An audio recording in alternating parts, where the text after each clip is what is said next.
Cəlilabad şəhəri Dövlət Rəsm Qalereyasında cari təmir işlərinin satın alınması məqsədi ilə elan olunmuş tender 25 iyun 2024-cü ildə başa çatıb və Baku Building Məhdud Məsuliyyətli Cəmiyyəti ən aşağı təklif verərək qalib olub. 154 min manat ehtimal olunan qiymətin qarşılığında 109 min manat təklif verən şirkətlə satın alma müqaviləsi bağlanılıb. İşin maraqlı tərəfi ondan ibarətdir ki, 109 min manat ödəniş alan şirkət yalnız binanın üz qabığını sökə bilib. 2 il müddət keçməsinə baxmayaraq işlər bitməyib. Bir ildən artıq müddətdir ki, ümumiyyətlə işlər dayandırılıb. Rayonda gəzənsə söhbətə görə ayrılan pullar şirkət tərəfindən mənimsənilib və işlər ona görə də dayandırılıb.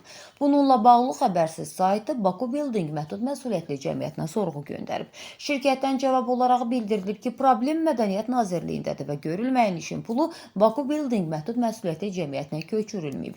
Qeyd olunanlardan belə nəticəyə gəlmək olur ki, Mədəniyyət Nazirliyi əsaslı təmir üçün nəzərdə tutulan məbləği icraçı şirkətə ödəməyib. Mədəniyyət Nazirliyinə ünvanlanan sorğu isə cavabsız qalıb. Qeyd olunan məlumat araşdırılması üçün yönləndirilib. Nazirliyin də mövqeyi olarsa işıqlandırmağa hazırıq.